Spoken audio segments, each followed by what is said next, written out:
Hello, my dear friends. It is ominous to see you. I recently attended the very first HP Lovecraft Film Festival to be held in Mobile, Alabama, and I just had to tell you about it. The HP Lovecraft Film Festival has been going on for years in 2 locations in the country, Portland, Oregon, and Providence, Rhode Island, home of HP Lovecraft. While I previously attended a couple of the film festivals that took place in conjunction with Necronomicon in Providence, I never got to attend the one in Portland due to COVID and everything going to hell. So I was excited when I saw that Mobile, Alabama, which is a short drive away from me, was getting its own HP Lovecraft Film Festival. This is fantastic. These are great times because you get to see so much neat stuff. And it was such an enjoyable event that I wanted to share my experiences and my thoughts on the films, both short and long, that I saw, because there are so many quality films and so many people are never going to hear about these things otherwise. So I want to help get the word out about a bunch of great content creators and a bunch of inspired filmmakers that I think you will enjoy seeing their work. This is the first of 4 movie review segments I'm going to be doing about the film festival, since I saw over 30 films in 2 days, and I want to keep them accessible, fresh, and to prevent them from all bleeding together because they all deserve their own time to shine.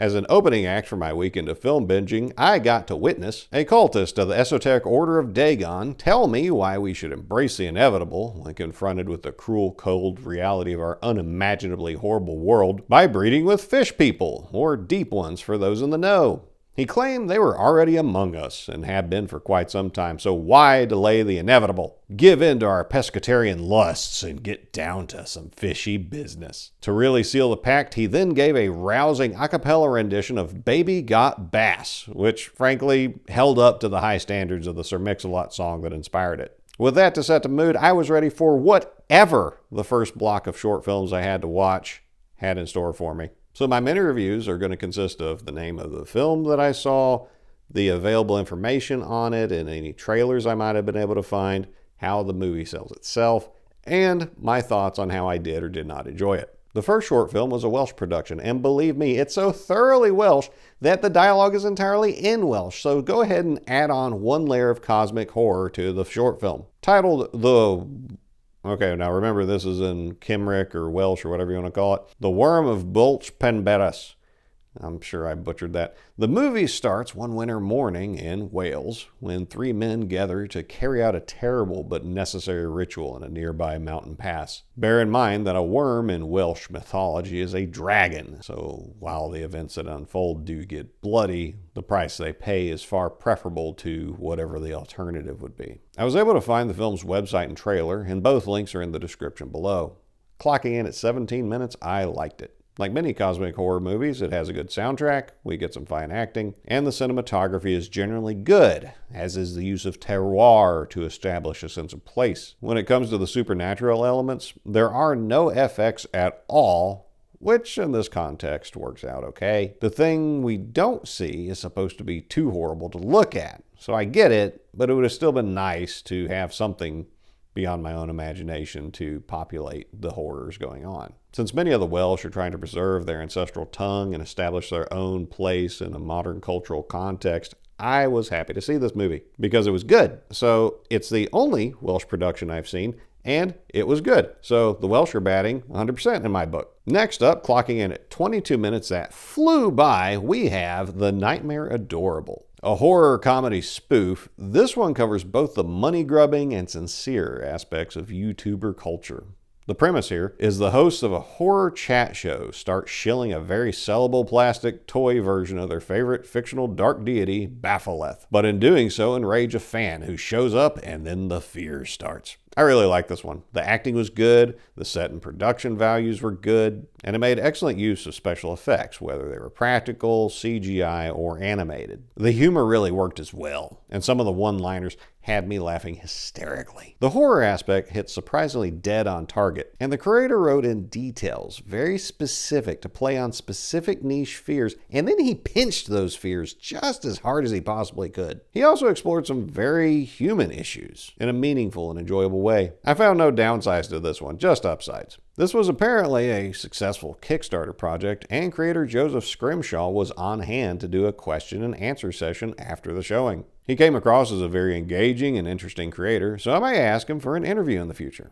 Then I saw HP Loves Cats. It's a simple premise where a guy moves around a couple locations while narrating some excerpts from HP Lovecraft, and there's a ghost cat. It was 5 minutes long, and I couldn't find a trailer or more information to share about it. A love letter to cats. It's short, inoffensive, and didn't really have much going on. It was well made for what it was, but it didn't do much for me, and I am a cat guy. For a fun fact, look up what HP Lovecraft named his favorite cat.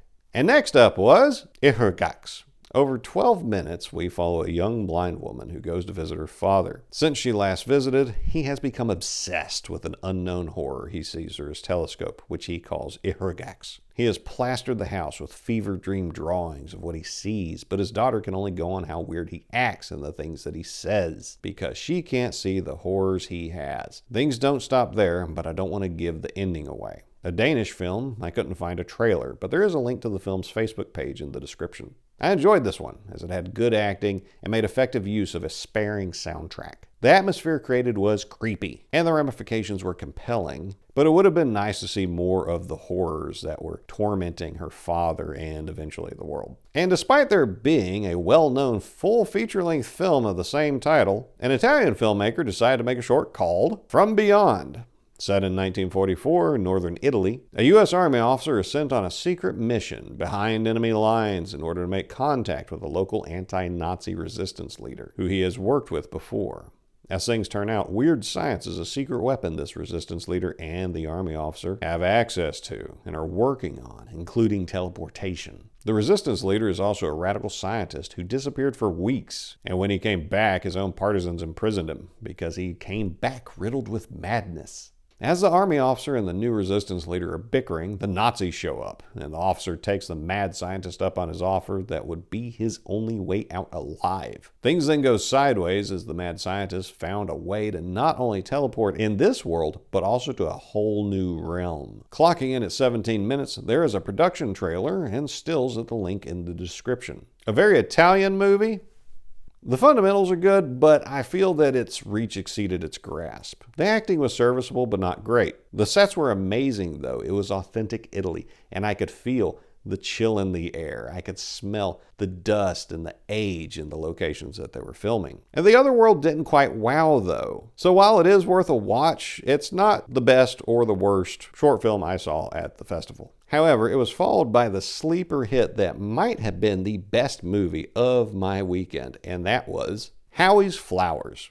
With a runtime of only 1 minute or less, we see a lovelorn character named Howie at the beach, bemoaning his fate because his true love rejected him, and then a deep one walks out from the sea. While that's the official version of how the short film is supposed to go, that's not the film as I saw it. What I saw was a cute mismatched romance of a human lover boy waiting for the object of his affection to meet him for a seaside rendezvous. And when she showed up, she was not at all what he expected, and actions both funny and a little sad ensue. The art was compelling, and the minimalist storytelling style ran in, tickled the audience, and then ran out, all in the blink of an eye.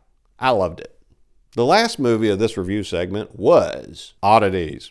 The story goes that a couple of druggies come up with a pretty stupid but in-character plan to rob an antique store owned by this old lady. However, the old lady isn't as dumb as they thought they were smart, and both criminals suffer, well, let's say they get hoisted by their own petard. Running 15 minutes, this was easily the most polished short film of the entire festival. While I have no idea what its budget was, the production values look just as good as a major studio film. Starring legendary scream queen Adrienne Barbeau, she delivers a top-shelf performance you would expect, and the two fresh faces that share screen time with her gave just as good as they got. The pair nailed Hallmark tweaker behavior, and the combative chemistry they shared really jumped off the screen. There was a good montage, excellent use of soundtrack and cinematography, good dialogue, personal character touches, and humor. It's been making the festival circuit and apparently doing well, and I posted the film's Instagram page in the description for more information. That's all the reviews for this episode, but if any of these short films have you saying, "Stephen, my dear friend, I so want to see this film, so how do I do it?" Well, I've got you covered.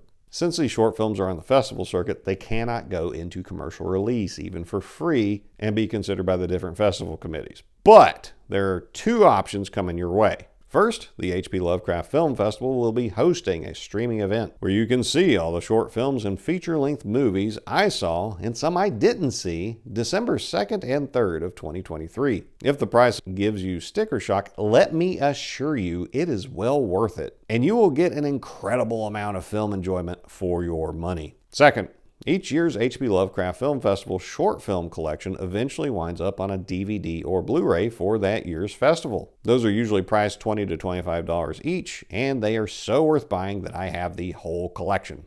I have no financial interest whatsoever in either of these options. I just want people to know about these films that I enjoyed and get as much enjoyment out of them as I did. Believe me, you'll be glad or terrified that you did. My dear friends, as always, I thank you for your time and that you chose to spend it with me.